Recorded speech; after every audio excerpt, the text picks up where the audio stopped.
Do you believe trauma runs in families like a pattern or breaks with you? Picture this moment that still sends a chill down my spine even now as I recount it. The Thanksgiving dinner table in our modest Ohio suburban home, where the air hung thick with the aromas of overcooked turkey, buttery mashed potatoes, and that inevitable undercurrent of familial tension that always seemed to simmer just beneath the surface during these gatherings, especially since Mom passed away 5 years earlier from the cancer that had drained not only her strength, but also our family's fragile sense of unity, leaving me, Camila, at 42 years old, seated across from my father Robert, who nursed his third beer of the evening with a distant gaze that spoke volumes about the retirement years he spent mostly staring at the walls of the same house where I'd grown up and now occasionally crashed on the couch after my divorce. 2 years prior to save on rent while keeping a watchful eye on the mounting bills that I quietly covered from my steady job as an accountant in the nearby city. The conversation flowed in that awkward, meandering way typical of such holidays, jumping from the latest football scores that Dad and my brother Mark debated with more passion than they ever showed for household responsibilities, to Aunt Linda's animated tales of her recent cruise adventures that filled the uncomfortable silences left by Mom's absence, while Mark, my 38-year-old brother who worked sporadic shifts at the local auto shop, piled his plate high as if compensating for the overtime he boasted about but rarely translated into any tangible contributions to the family coffers. His easy laughter cutting through the room like he hadn't a care in the world despite the reality that I'd been wiring money month after month to handle the mortgage, utilities, and even his occasional truck repairs without so much as a thank you slipping from his lips. I sat there picking at my food, my fork tracing patterns in the cranberry sauce, because my appetite had vanished under the weight of another recent transfer of $2,000 that should have kept things afloat for at least another month. Yet here we were with Dad clearing his throat in that deliberate manner that always signaled an incoming announcement laced with discomfort, his eyes locking onto mine across the worn linen tablecloth dotted with stains from countless similar dinners, and in his gravelly voice roughened by decades at the factory before he retired, he declared without preamble or softening, "Camila, we've been thinking about the space and how it's getting tight around here with everyone coming and going, so you can move your things to the laundry room or leave, you understand, don't you?" Delivering the words as casually as if he were passing the gravy boat, completely oblivious or perhaps willfully ignoring the sting they carried for the daughter who had essentially become the unspoken backbone of the household since Mom's death. At that instant, Mark's face twisted into that infuriating smirk of his, the one that crinkled the corners of his eyes in a way that suggested he'd either anticipated this moment or had a hand in scripting it, wiping his mouth sloppily with the back of his hand before muttering a low agreement that barely registered over the sudden hush that fell upon the table, causing the rest of the relatives, Aunt Linda included, to shift uneasily in their seats with forks scraping against plates in a symphony of awkward sympathy that only amplified the humiliation burning in my cheeks, not from the wine I'd scarcely sipped, but from the dawning realization that after all the sacrifices, the late nights balancing their books on top of my own demanding workload, they viewed me now as an expendable fixture to be shuffled into the damp confines of the laundry room like some outdated appliance gathering dust in the corner. What the heck kind of family dynamic allows a father to evict his child over pumpkin pie, treating years of financial support as if it were a loan come due without interest or appreciation, especially when Mark's dead-end lifestyle had benefited the most from my quiet interventions, and in that suspended moment of shock, a surge of unfamiliar fury rose within me. Not the explosive kind that shatters dishes, but a simmering resolve that propelled me to push back my chair with a screech that echoed through the room like an accusation, setting my napkin down deliberately beside my half-eaten meal before rising without a single word to pierce the tension, my footsteps steady as I walked through the living room cluttered with faded family photos and out the front door into the crisp November evening air that nipped sharply at my thin sweater. The door clicking shut behind me with a finality that left the warmth of the house and the weight of their stairs in the dust as I slid into my car and drove the 2 hours back to my small apartment in the city, the radio filling the silence with an old country ballad about the illusions of home that now struck me as bitterly ironic. Those ensuing days unfolded in a haze of unpacking the few boxes I'd stashed in my office closet, transforming the space into something resembling a sanctuary with simple touches like fresh linens and a potted plant from the corner store. All while my phone remained eerily silent from the family front for the first 48 hours, a quiet that felt like a tentative victory until the second-guessing crept in during solitary evenings when I'd warm a microwave dinner and replay the scene in my mind, wondering if perhaps I'd overreacted by storming out without demanding explanations for their audacity, yet that doubt only fueled my determination to hold the line, leading me to craft a subtle act of revenge by posting an innocuous update in our family Facebook group about embracing my newfound independence over the holiday, with a snapshot of my tidy setup and a caption alluding to shedding old ties that no longer serve the kind.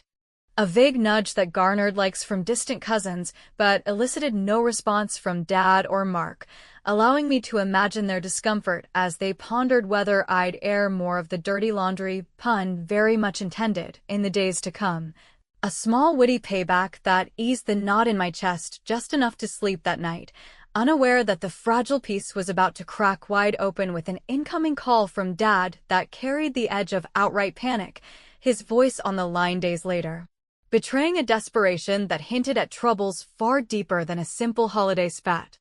In the wake of that abrupt departure from the Thanksgiving table and the drive back to my apartment that stretched into the night with headlights cutting through the fog like uncertain decisions, those first few days settled into a rhythm of deliberate independence that I hadn't realized how desperately I needed until the quiet enveloped me completely, allowing me to unpack the scattered remnants of my life from storage boxes tucked away in the office closet at work where I'd stashed them after the divorce, transforming the small space with thrifted lamps and a second-hand rug that softened the hardwood floors underfoot while I methodically ignored the growing pile of unread texts lighting up my phone from Aunt Linda's well-meaning but meddlesome inquiries about whether I was okay, and if family feuds ever truly healed without a mediator, her messages laced with that passive tone suggesting I should just swallow my pride and return to mend the rift before it widened into something irreparable. I threw myself into the demands of my accounting job at the firm downtown, where the steady stream of client ledgers and tax projections provided a welcome distraction from the replaying loop in my head of Dad's casual eviction line and Mark's smug satisfaction that had felt like a betrayal sharper than any knife at the dinner table. Crunching numbers late into the evenings under the hum of fluorescent lights that buzzed like persistent doubts, all while savoring the small freedoms like brewing coffee in my own machine without the gurgle of the old one back home that always seemed to mirror the household's sputtering finances. Yet, even in those moments of solitude over a simple microwave meal, the second-guessing would creep in uninvited, whispering whether I'd overreacted by walking out so decisively without pausing to challenge their audacity, or at least voicing the hurt that had boiled up inside me like an unchecked pot on the stove, a leniency toward their behavior that I knew deep down might frustrate anyone listening to this tale, as they wondered why I didn't demand accountability right then, instead of retreating into silence that only prolonged the uncertainty. By the third day, as I navigated the grocery store aisles stocking up on essentials that no one else would complain about or forget to replace, the messages escalated with Mark's curt entry into the fray, his text popping up on my screen while I weighed apples in the produce section claiming that Dad was just stressed from the holidays and finances being tight, urging me to call and smooth things over as if his own role in the dynamic were invisible, a suggestion that nearly made me laugh out loud in the middle of the store at the sheer what the heck nerve of him positioning himself as the peacemaker when he'd benefited most from my quiet support without lifting a finger to reciprocate, prompting me to let the notification sit unanswered amid the chatter of other shoppers pushing carts filled with holiday leftovers, choosing instead to channel that irritation into a more proactive step by logging into the shared family calendar app I'd set up years earlier to coordinate bills and visits, methodically deleting all my scheduled entries for upcoming grocery deliveries and maintenance checks that had become my unspoken routine, then adding a single, pointed note about shifting focus to personal priorities and self-reliance. That would notify everyone instantly, the digital ping. Echoing in my mind as I imagined Dad's furrowed brow and Mark's eye roll upon seeing it, a subtle revenge that carried a witty undercurrent without naming names or escalating to outright confrontation, allowing me to suppress a grin over my cart as I checked out. Feeling the first real spark of empowerment in reclaiming control from afar, even if it meant ignoring the twinge of guilt that followed for potentially leaving Dad in the lurch with his shaky hands on the computer. That sense of tentative victory carried me through the fourth day until an unexpected twist arrived in the form of forwarded mail from the post office, where I'd updated my address just after the divorce. The envelope from home containing a bank statement I'd never requested, but which bore my name as the primary account holder for the household joint setup, its pages revealing a series of withdrawals authorized under Mark's login for items labeled vaguely as house tools and repairs that tallied over $3,000 in the past quarter alone, far exceeding any actual fixes I'd seen around the property and aligning suspiciously with the dates of his so-called overtime boasts. A discovery that hit me like a glaring error in a balance sheet while I sat on my couch that evening with the document spread out under the lamp's glow, forcing me to confront the possibility that his freeloading had evolved into something more systematic, siphoning from the very funds I'd replenished month after month. Under the assumption of shared trust, yet rather than firing off an accusatory email in the heat of the moment, a choice that might have blown everything open prematurely and isolated Dad further, I opted for restraint. Tucking the statement into a folder on my laptop for later review while heading out for a walk along the nearby park path where autumn leaves crunched under my boots in a rhythmic distraction, the cool air clearing my head enough to ponder if this financial discrepancy lay at the heart of the laundry room ultimatum, a preemptive strike to distance me before I uncovered the full extent of the mismanagement that now loomed like an impending storm on the horizon. As dusk fell and painted the sky in deepening blues that reminded me of quieter family evenings before everything frayed, I returned home to the persistent quiet of my phone. The absence of further outreach from them stretching the silence into something almost tangible, a fragile bubble that burst abruptly later. That night when the device lit up with an incoming call from Dad's number, his name flashing insistently on the screen as I hesitated with my thumb hovering over the answer button, heart quickening at the unknown urgency in what I sensed would be a plea pulling me right back into the tangled web I'd only just begun to escape, leaving me frozen in the dim light of my living room with the ringtone cutting through the stillness like a harbinger of the chaos yet to unfold. As the insistent ringtone from Dad's call pierced the quiet of my living room that night with the shadows lengthening across the walls from the single lamp casting its warm but unsteady glow, I finally swiped to answer after letting it go through to voicemail once more in a bid for composure, my voice coming out steadier than I felt when I greeted him with a simple acknowledgement that pulled his words tumbling forth in a rush of fragmented explanations about the electricity bill teetering on the edge of cutoff notice and the joint bank account unexpectedly frozen, due to some irregularity he couldn't quite pinpoint over the phone. His tone laced with that rare vulnerability cracking through his usual gruff facade as he pleaded for me to wire funds immediately since Mark had taken off for a weekend trip to visit buddies upstate, leaving him to handle the fallout alone. A scenario that stirred the familiar tug of obligation in my chest even as resentment flared at how this crisis seemed to materialize so conveniently just days after their ultimatum, making me wonder in the back of my mind if the timing carried more calculation than coincidence while I paced the room with the cordless phone pressed to my ear, the carpet muffling my steps as I probed gently for details on what unexpected expenses had depleted the balance so quickly given my recent transfer that should have buffered them through the month. Over the course of that conversation stretching into the late hours with Dad's voice growing hoarse from the effort of downplaying the severity, I agreed reluctantly to review the accounts the next day but held off on any immediate promises, instead suggesting a visit to sort through the statements together in person, which bought me time to temper my rising frustration with the logic of an accountant dissecting a problematic ledger, hanging up with assurances that we'd talk soon while staring at the ceiling in the darkness afterward, the weight of his desperation mingling with my own dilemma of whether to dive headfirst into the confrontation that could expose the deeper rot or maintain a softer approach to preserve what little family fabric remained intact after Mom's passing. A choice that felt increasingly like enabling their patterns even as I recognized the emotional pull toward reconciliation that might leave anyone following the story shaking their head at my reluctance to swing the hammer of truth right away. The following morning dawned gray and drizzly as I set out on the tower drive back to the house under skies that mirrored the overcast mood settling over me like a heavy blanket.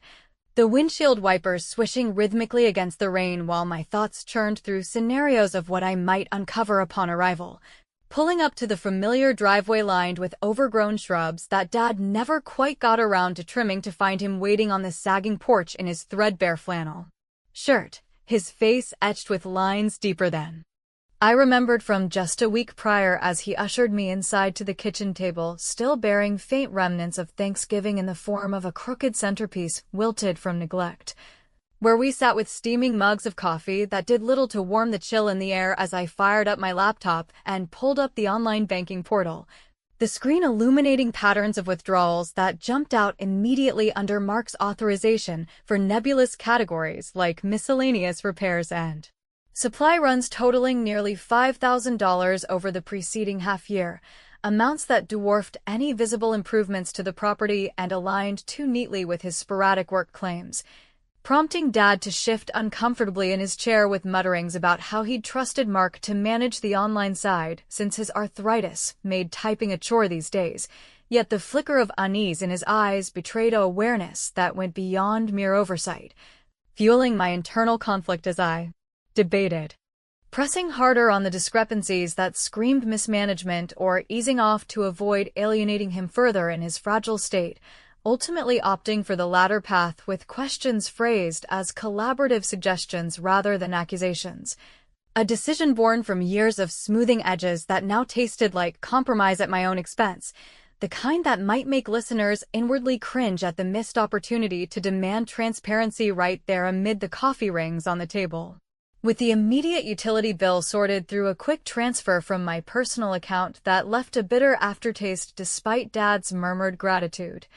I lingered a bit longer under the pretense of helping organize the kitchen drawers cluttered with odds and ends from daily life, slipping in my moment of revenge by ostensibly checking emails on my phone and accidentally forwarding the full statement summary to Mark's inbox with an innocuous note about verifying recent transactions for accuracy. The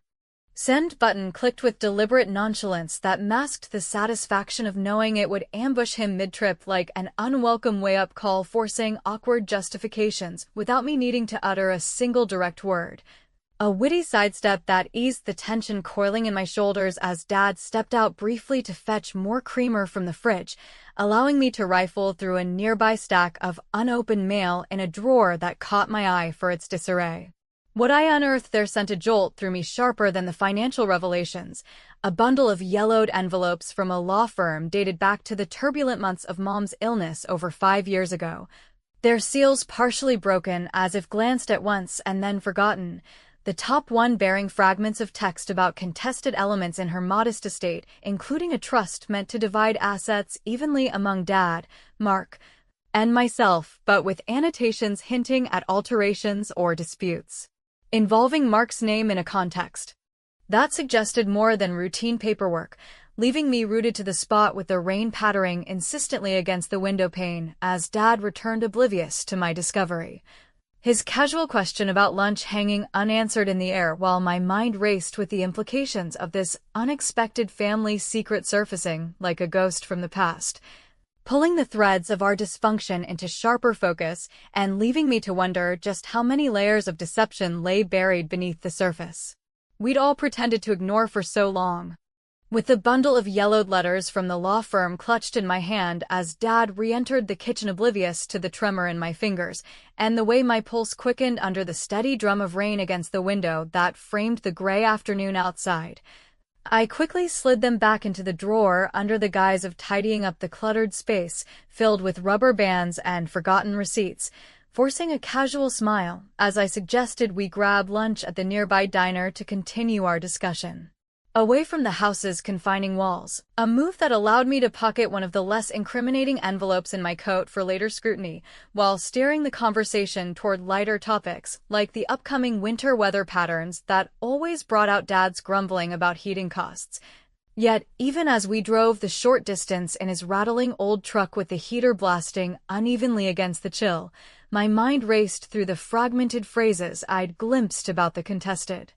trust and Mark's annotations that hinted at diversions from Mom's estate meant to support us all equally, planting seeds of doubt about how long such secrets had festered unchecked beneath the surface of our daily interactions. A revelation that deepened the internal dilemma tearing at me as I weighed the merits of confronting Dad right then in the diner's vinyl booths amid the clatter of silverware, or holding back to gather more evidence first. Ultimately choosing the path of restraint because exposing everything prematurely might shatter his fragile trust in Mark and leave him more isolated than ever. A decision laced with that familiar self-sacrificial leniency that I suspected would draw frustrated sighs from anyone piecing together this narrative, wondering why I kept opting for harmony over the hard lines that could finally enforce accountability after years of quiet endurance. At the diner, where the scent of frying bacon and fresh coffee mingled with the low hum of local patrons nursing their midday meals, Dad opened up a fraction more over plates of club sandwiches that arrived steaming and overstuffed, admitting in halting sentences between bites that he'd always suspected Mark's handling of the finances had veered off course during the chaotic months of Mom's illness, when stress levels ran high and decisions got made in the shadows. But he'd buried those concerns under layers of denial to avoid rocking the family boat further after her death, his eyes darting to the window where rain streaked the glass like unresolved tears as he confessed to overlooking red flags in the bank statements because confronting his son felt like admitting another failure on top of losing his wife. A vulnerability that tugged at my heartstrings even as it fueled my resentment toward the enabling dynamic we'd all fallen into, prompting me to share a lighthearted anecdote from my work about a client who juggled budgets like a circus act to diffuse the heaviness, eliciting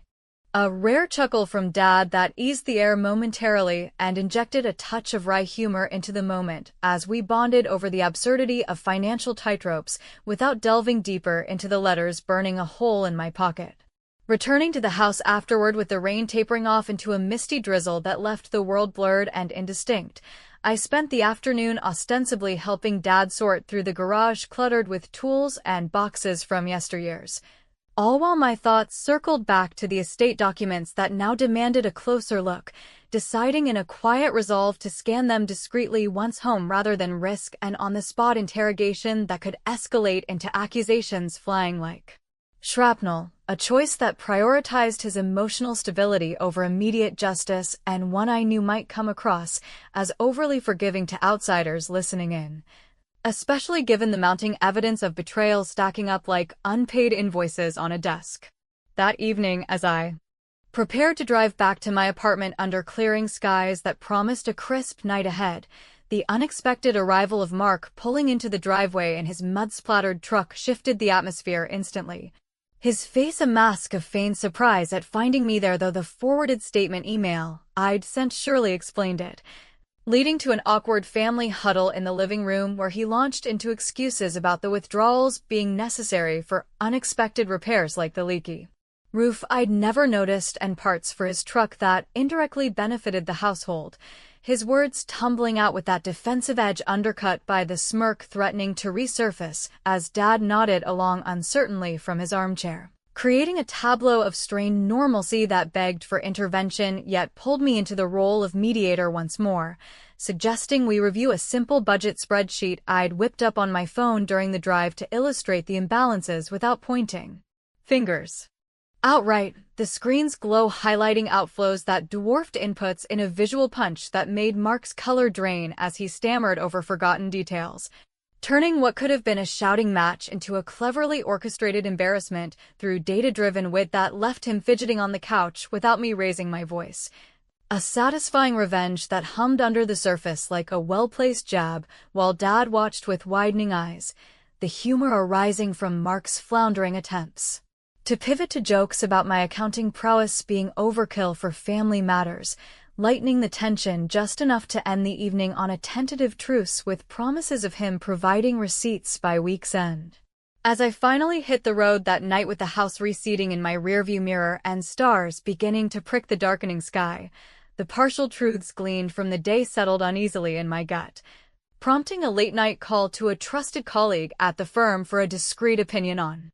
the trust alterations hinted in the letters. Her advice to dig deeper without alerting the parties involved reinforcing my resolve even as it amplified the uncertainty swirling around Mark's full involvement and Dad's complicity in the silence,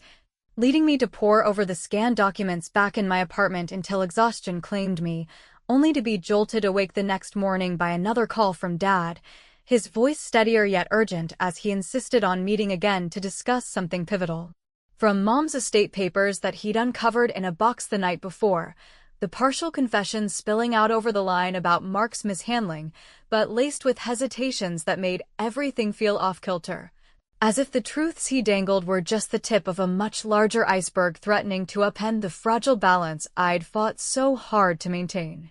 As Dad's voice carried over the phone line that next morning with a steadiness undercut by the urgency threading through his words about needing to meet at the neutral ground of the coffee shop halfway between us to delve into the estate papers he'd unearthed from a dusty box in the attic the previous night, I felt the familiar pull of obligation warring with the exhaustion settling into my bones from another sleepless stretch poring over the scanned letters that painted a picture of financial maneuvering far more calculated than mere oversight, prompting me to agree to the rendezvous despite the internal voice urging caution after the whirlwind of revelations that had already upended my sense of family trust.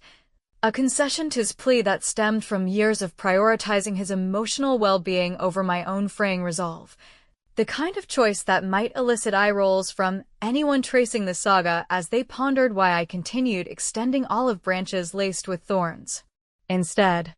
of wielding the full weight of the evidence to demand sweeping change right away. The drive to the shop unfolded under a pale winter sun filtering through bare branches along the highway that evoked memories of simpler drives with Mom before her illness reshaped everything. Arriving to find Dad already seated in a corner booth with 2 steaming mugs before him and a manila envelope clutched in his lap like a reluctant confession. His face a map of regret lines, deepened by the weight of unspoken truths as he slid the documents across the scarred wooden table amid the aroma of fresh brews and the murmur of other patrons lost in their own midday rituals, the papers detailing how Mark had quietly altered the trust stipulations during the haze of Mom's final months by positioning himself as the executor with broader discretion, diverting portions of the modest inheritance intended for equal shares toward what he later claimed were covering medical copays and household strains, yet the figures chronicled their revealed diversions totaling over $15,000 that had funneled into his personal accounts for things like truck upgrades and weekend getaways. A betrayal that struck me like a ledger finally balancing into damning clarity while Dad averted his gaze to stir his coffee endlessly, admitting in a voice thick with shame that he'd suspected the irregularities back then, but chosen silence to shield the family from legal entanglements during their grief. His partial confession laced with justifications about Mark's youth and the overwhelming fog of loss that had blinded them all, leaving me to grapple with the dilemma of whether to pursue formal restitution through attorneys that could drain resources and fracture bonds irreparably or accept a mediated repayment to salvage some semblance of unity, ultimately leaning toward the latter in a moment of weary compassion that softened the edges of my anger even as it hollowed me out inside, a leniency toward their deceptions that I imagined would frustrate listeners to no end, questioning how I could stomach such half measures after the laundry room ultimatum and bill panics had exposed the rot at our core. Over the course of that extended conversation stretching through refills and the shop's lunch rush, where the clink of cups provided a rhythmic backdrop to our unraveling, Dad revealed that the panic call following Thanksgiving had stemmed not merely from overdue utilities, but from a deeper fear that my departure would trigger an audit exposing Mark's sleight of hand, prompting him to finally confront his son in a tense late-night talk that yielded promises of restitution but carried the undercurrent of defensiveness that made everything feel provisional, his eyes meeting mine for the first time with a raw plea for forgiveness that tugged at the remnants of my loyalty even as resentment bubbled like an overfilled mug threatening to spill. Injecting a wry humor into the moment when I quipped about how the family finances resembled one of my trickiest client audits where the numbers danced away from accountability, eliciting a weak laugh from him that lightened the air just enough to wrap up with an agreement to involve a neutral advisor without escalating to courts. Back in my apartment that afternoon with the documents now digitized and secured on my laptop amid the quiet hum of the city outside my window, I turned my attention to crafting the ultimate revenge in the form of a formal family agreement letter drafted with the precision of my professional templates, but infused with witty clauses that outlined repayment schedules, clear boundaries on future support, and a pointed reminder about relocating to spaces that fit one's contributions without descending into bitterness, the words flowing from my keyboard in a cathartic release that transformed hurt into poised empowerment as I envisioned their reactions, Dad's nod of reluctant approval and Mark's chagrined swallow upon reading the lines that cleverly mirrored the Thanksgiving slight back at them, mailing off certified copies to both with a cover note emphasizing forward momentum, sans the what the heck ultimatums. The thud of the envelope into the postbox sealing a satisfying boundary that left me standing taller in the crisp air, feeling the isolation of my reclaimed independence mingle with a tentative strength born from finally voicing the unspoken rules we'd ignored for too long. In the days that followed, responses trickled in with Dad's heartfelt call expressing gratitude for the structured path ahead and vows to contribute from his pension scraps, while Mark's terse email confirmed the plan with minimal excuses that hinted at lingering reluctance. Yet as I settled into evenings alone with meals I cooked for myself and work projects that no longer competed with family crises, a quiet uncertainty lingered like the fading light at dusk over whether Mark's commitments would hold. Without external pressure or if deeper complicities, perhaps even Dad's willful blindness to earlier signs, remained buried in the estate's fine print, leaving me empowered in my solitude, but wary of the shadows that family casts long after the spotlights dim. Pondering in those reflective moments if true reconciliation ever fully erases the ambiguities or merely teaches us to navigate them with guarded optimism, the unresolved questions about loyalties and legacies hanging in the air like the promise of another holiday season fraught with what-ifs, inviting endless wonder about the paths not taken and the truths that might still surface if I ever dared to pull back the final curtain.